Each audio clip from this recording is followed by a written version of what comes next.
5 things that I don't like about Coron, Palawan.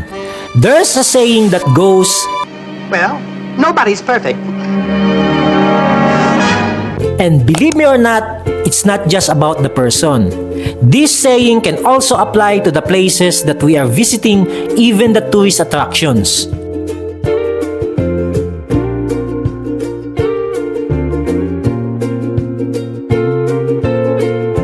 For this trip, I traveled to Coron by ferry, and I am sharing with you right now my personal experience about my recent visit to this beautiful island in Palawan.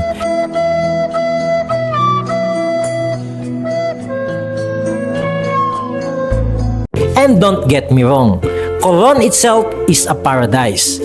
It is considered one of the best diving destinations in the world. It's known for its clear waters, coral reefs, and shipwrecks. It is touted as the shipwreck capital of Southeast Asia, a haven for free divers, scuba divers, and international and local tourists who are looking for a quick escape in one of its island paradises. What could have been wrong? Tara, pag-usapan na natin.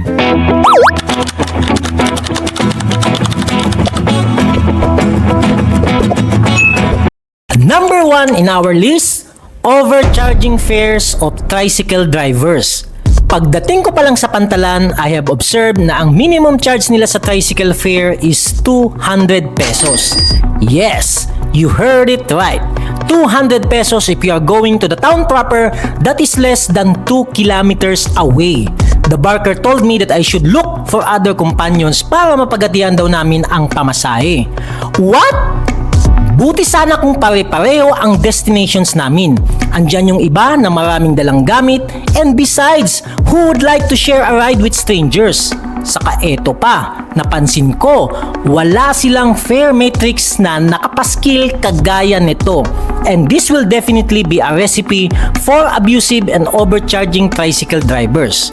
I also overheard a conversation na ang charge nila dun sa isang foreigner ay 2,500 dahil sobrang layo daw ng resort na pupuntahan nito na aabot daw ng 72 kilometers. What the heck? Hindi lang foreigners ang nagre-reklamo ha, kundi pati si nanay na taga-Coron na nakausap ko. And here's the other thing, wala akong nakitang ibang option like motor taxi, jeep, and even a taxi. In short, there is no healthy competition in public transport. The transportation in Coron is monopolized by tricycles alone.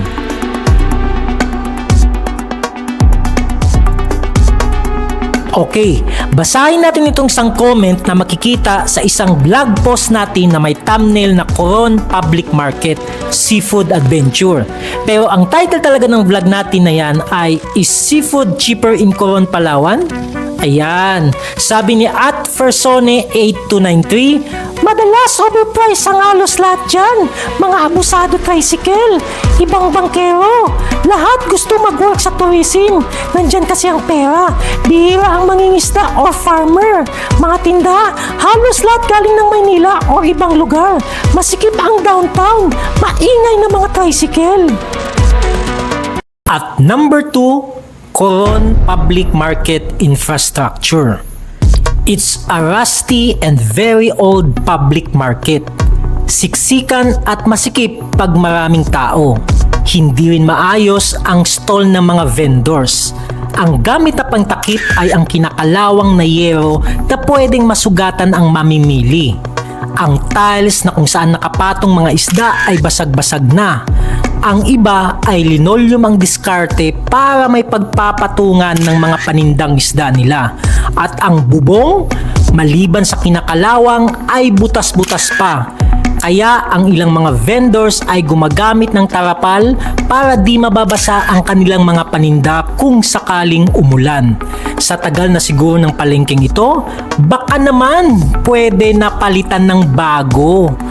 O kung may project na para sa bagong palengke, aba, bilisan nyo naman para kahit papaano ay maging presentable ang palengke ng Coron sa mga turista natin. Unahin natin itong basahin ng Google review. Nakikita nyo naman ha na mababa Nasa 3.8 star ratings out of 515 reviews. Ayon kay Burkibo Local Guide, imagine 7 years ago na itong comment niya.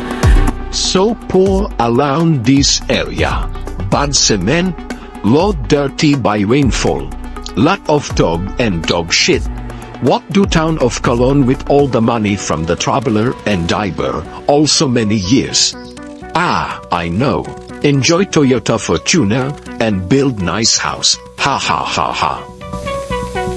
Ito naman ang latest. Ang comment ay galing sa vlog ko mismo. Ang sabi ni @VirgFresco1402, Masyadong primitive ang public market nyo. Niyanakaw yata ni Mayo ang pundo. Palawan, one of the world best tourist destination. Tapos hindi maayos ang public market? Mayor, saan napupunta ang pera sa infra? tapos may 3 drawing pa ng buhaya sa dulo. Third on our list, expensive seafood! Yan ang na-discover natin habang nasa Coron Public Market tayo. Why oh why Coron? In my 2 days, 1 night DIY adventure trip in Coron, I visited the Barangay Concepcion in Busuanga, more or less just an hour away from Coron town proper. I witnessed a fish trading activity. Dito ko nalaman that Palawan as a whole is one of the main suppliers of seafood in Metro Manila. Palawan has a very abundant marine resource dahil nakita ko kung gaano kalalaki pa ang mga isdang nahuhuli dito. Panoorin nyo ka-wonder ang vlog ko entitled Palawan Uncovered, The Hidden World of Fish Trading in Busuanga na may thumbnail ng malaking isda that says From Palawan to Manila. You know what ka-wonder?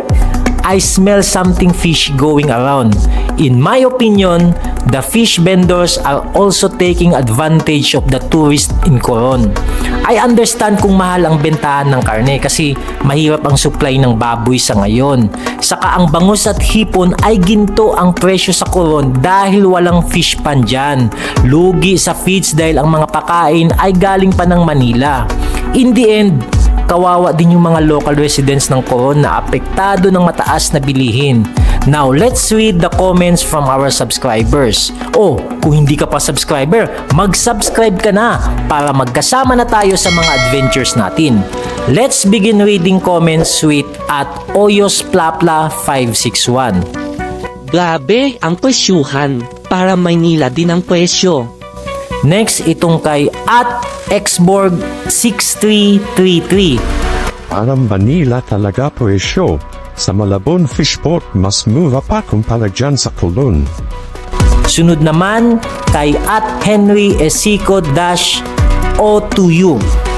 Overpriced lot dyan sa Colon. Taramihan mapagsamantala. Lahat mahal, ang minimum wage napakababa. And finally, eto na, taga Coron mismo, si Atushel Borromeo. And she said, Mahal talaga. Kami nga na taga-Coron nagtitiis sa mahal na presyo na bilihin. Wala kasi monitoring sa price, gabi.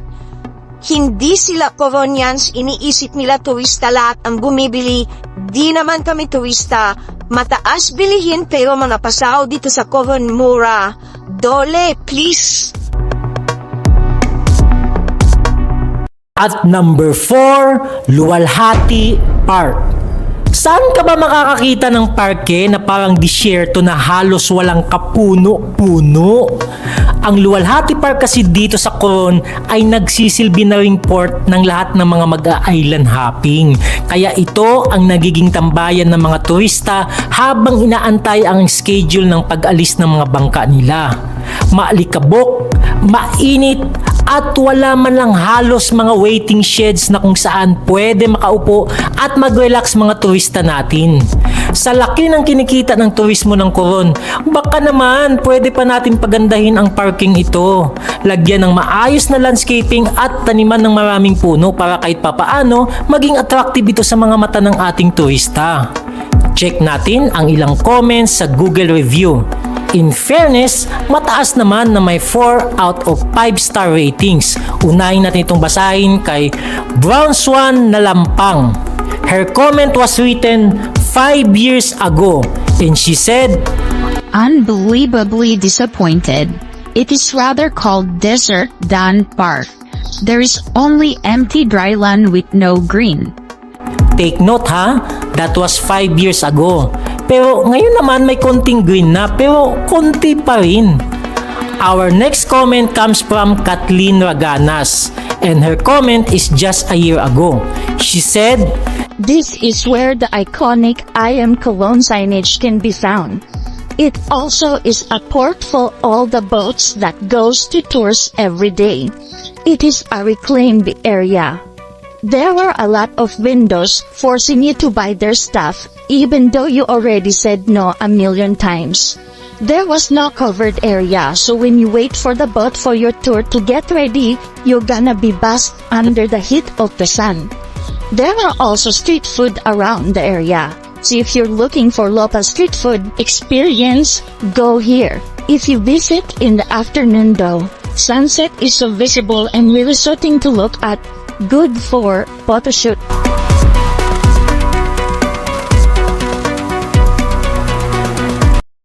the last but not the least, at number 5, the worst that I have experienced, the Coron Port. Oh, nakikita nyo ba kung gaano kahaba ang pila na ito? Mag-1 kilometro na yan. Nagre-reklamo na ang ibang mga turista dito. We've waited more or less 30 to 45 minutes dahil lang sa kapirasong papel na ito na kung tawagin ay terminal fee. Diyos mio, mag-isa lang ang kahera na nag-i-issue ng terminal fee. Sa Manila, isinasabay na nila ang terminal fee sa pagbili mo ng ticket. Bakit dito sa Coron ay hindi magagawa? Sa Manila ay may x-ray scanner na para sa mga bagahe. Samantalang dito sa Coron ay mano-mano ang pag-check sa mga bags at ilalapag mo pa ang mga gamit mo sa maduming semento ng pantalan para amuyin ng K9 dog. Again, for all these years, wala bang kinita ang Coron para di makabili ng scanner? Sa 200 pesos per head na environmental fee, saan napupunta? Eto pa, ulit. Ang overcharging na tricycles ay matagal ng reklamo ng mga turista. Ang daming nagbubulag-bulagan ah. Issue noon, issue pa rin ngayon. Speaking of tricycles, one solution I read is that you have to walk past those tricycles in the port area. Walk at least 100 meters away and hire a tricycle so you can get a fair price. Let me know in the comments if it works for you. Now, back to our topic. Alam nyo kung gaano kabilis ang proseso sa pagsakay sa barko sa Port of Manila, ay ganun kabagal at kahassle naman ang proseso sa Coron. Hello! Ang port ng Coron ay merong 3.5 out of 5-star review ratings. Mababa kung standard ang pag-uusapan. Basahin natin ang comment ni Walter von der Vogelweid. He said, Extremely poor managed and just made to riff off foreign tourists. at sabi naman ni Richard Ross Ricky, Environmental fee again. 200 pesos per person this time. So that's it! The 5 things I don't like about Coron. Disclaimer lang ha, all these come from my personal experience. It doesn't reflect all the experiences of tourists, both local and international, who visited Coron, Palawan. Last year, 2024, the Philippines hit a record high tourism revenue of 760 billion pesos. In 2023, it was 697.46 billion pesos. In 2019, pre-pandemic, it was 600.01 billion pesos. I'm speaking only for those 3 years, not including all the years before the pandemic. To make a long story short, our country earned billions and billions of pesos in the tourism sector. Baka pwede naman bigyan ng priority projects ang mga tourist spots natin dito sa Pilipinas. Sige, kung ayaw nyo magbawas ng kita sa tourism, bawasan nyo na lang sa pondo ng PhilHealth kasi umaapaw na sa sobrang dami. Joke lang ha. Agree ba kayo sa sinasabi ko mga ka-wonder? Kung agree kayo, paki-comment dyan sa baba. At syempre, sa lokal ng LGU ng Coron, alam ko naman na may mai-improve pa tayo. Pakibantayan naman yung nagsasamantala sa mga presyuhan ng mga goods and services natin dyan. Kalampagin ang national government para mabigyan ng pondo para sa priority projects. O, hanggang dito na lang tayo ulit mga ka-wonder. Hanggang sa susunod nating adventures, see you!